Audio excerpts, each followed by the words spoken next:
L'invité de Bonjour Marseille, Stéphane Gazguez, qui est avec nous en visio. Merci d'être avec nous. Vous êtes l'un des avocats de la mosquée marseillaise des Bleuets. Le Conseil d'État met fin à la procédure qui concernait la mosquée des Bleuets. Procédure ordonnée par la préfecture des Bouches-du-Rhône qui voulait fermer la mosquée pour une durée de 2 mois. Maître, au-delà d'une victoire juridique, j'allais dire, c'est bien plus que ça pour vous? Oui, c'est l'épilogue d'une série qui a commencé déjà l'année dernière, en 2024, pour être tout à fait précis, où il y avait eu un projet, de fermeture de la mosquée et aujourd'hui, une décision du Conseil d'État qui vient confirmer que l'appel, du ministre de l'Intérieur est sans objet, vu la décision qui avait été rendue, déjà par le tribunal administratif de Marseille, en faveur de la mosquée. Quand je dis que pour vous, c'est une victoire peut-être plus que juridique, parce je viens vous chercher là sur le domaine très politique, j'allais dire, car cette fermeture, cette décision avait une connotation très politique, très idéologique, que vous aviez déjà dénoncée à l'époque. Oui, ce qu'on avait expliqué au mois de septembre 2025, lorsque la préfecture des Bouches-du-Rhône a expliqué vouloir faire fermer, à nouveau cette, mosquée des Bleuets qui avait été menacée d'une fermeture en 2024. On avait, dénoncé, très clairement un acharnement de la part des services de l'État parce qu'il n'y avait strictement rien à reprocher, dans le dossier. D'ailleurs, la justice nous l'a confirmé, par 2 reprises. On avait expliqué, que si effectivement en 2024, on avait pu pointer 2-3 publications de la part de tiers, sur les réseaux sociaux, de la mosquée, ces publications-là avaient été retirées.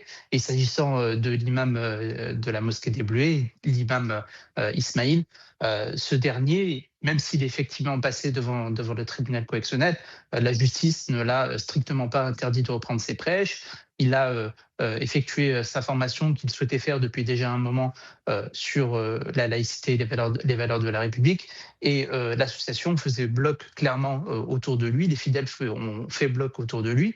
Et finalement, nous avions raison lorsqu'on expliquait très clairement que cette décision était disproportionnée, qu'on allait chercher à peu près tout et n'importe quoi pour venir essayer de faire coller à la mosquée à une prétendue radicalité qui ne tenait pas. Bon, la justice est allée dans notre sens. Il a fallu quand même aller jusque devant le Conseil d'État à Paris et même pour être tout à fait précis, jusque devant le Conseil constitutionnel, puisqu'on a également posé la question de la constitutionnalité de la loi qui permettait au préfet de faire fermer le lieu de culte, pour que finalement le Conseil d'État constate que l'appel du ministre de l'Intérieur est sans objet et classe définitivement ce dossier. Vous évoquiez l'imam de cette mosquée des Bleuets, à qui l'on reprochait à l'époque des messages de haine qu'il aurait véhiculés sur les réseaux sociaux. Aujourd'hui, dans quel état d'esprit se trouve-t-il? Dans quel état d'esprit se trouvent aussi celles et ceux qui fréquentent cette mosquée des Bleuets? Alors, il y a eu évidemment beaucoup de fatigue, beaucoup de pression, se retrouver au cœur d'une tempête médiatique, d'être désigné un peu comme un symbole à abattre, hein, pour aller droit au but, puisque la fermeture d'un lieu de culte, c'est aussi mettre en péril l'association. C'était une période difficile, compliquée. Après, on n'a jamais douté évidemment de la justice de notre pays. L'audience que nous avons eue devant le tribunal administratif de Marseille, où monsieur le préfet s'est même déplacé en personne, était une véritable leçon de droit de la part de la justice administrative.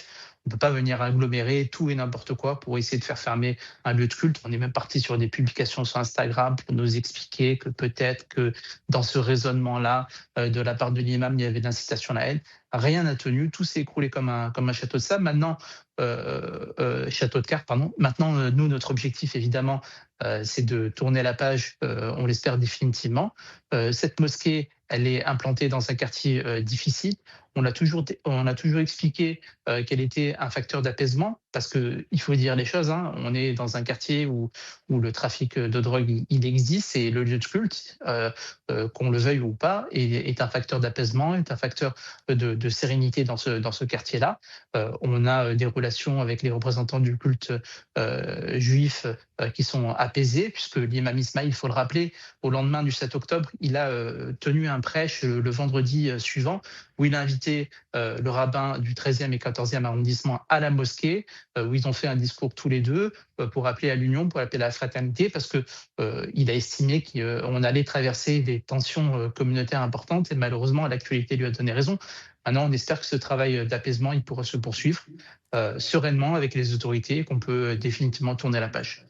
Maître, justement, quel est votre rapport aujourd'hui, quand je dis votre, je parle de la mosquée naturellement, avec les autorités, la préfecture? On a changé depuis de préfet. Est-ce que les relations se sont améliorées? Est-ce qu'il y a une porte ouverte? Est-ce qu'il y a du dialogue constructif? Alors, du côté de la mosquée, la main est toujours tendue, vis-à-vis des autorités. On n'est pas dans un rapport, conflictuel.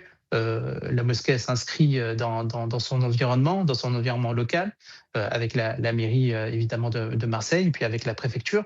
Nous avons des relations, en tout cas on le souhaite, apaisées, notamment via, le CDCM, le Conseil départemental du culte musulman, des Bouches-du-Rhône, auquel la mosquée, est aujourd'hui affiliée et on est prêt définitivement à tourner la page. Sincèrement, les considérations politiques qui ont pu précéder la décision d'octobre 2025 pour la mosquée, elles sont clairement derrière elle parce que la justice nous a donné gain de cause. On s'est trompé, on est prêt à effacer. Nous, ce qu'on souhaite, c'est que très clairement, la cible qui a été posée sur le dos de cette mosquée, elle n'existe plus grâce aux deux décisions qui ont été rendues par la justice. Et de toute façon, les acteurs locaux le savent bien. Je le disais, je le répète encore, cette mosquée est un facteur d'apaisement dans le 13e, 14e arrondissement de Marseille. Vous dites maître, tourner la page. Vous n'êtes pas sans savoir que dans une grosse quinzaine de jours vont avoir lieu des élections municipales. Est-ce que vous ne craignez pas que la mosquée que vous représentez ce matin sur BFM Marseille-Provence devienne un petit peu, j'allais dire, un argument de campagne malgré elle et soit pointée du doigt par les candidats ou parmi les candidats de cette élection ici à Marseille, et ensuite une fois passée l'élection, selon le maire élu ou la maire élue, pareil, que ces arguments politiques que vous dénonciez à l'époque auxquels vous venez de faire référence reviennent sur la table et remettent en péril l'existence de cette mosquée. Je ne pense pas. La mosquée des Bleuets, c'est une institution qui est inscrite depuis des années. Elle a vu des maires arriver et des maires partir. Elle est inscrite dans le quartier. Et puis pour tout vous dire, si vous voulez qu'on aille jusqu'au bout des choses, les différents candidats, ils vont taper aux portes de toutes les associations et la mosquée des Bleus ne fait pas exception.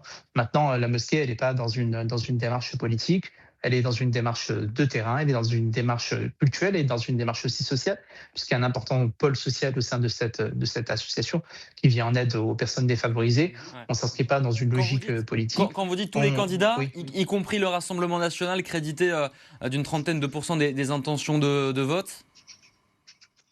Je dirais tous les candidats de l'arc républicain, si vous me permettez l'expression. Donc non, évidemment non. Le Rassemblement national, non.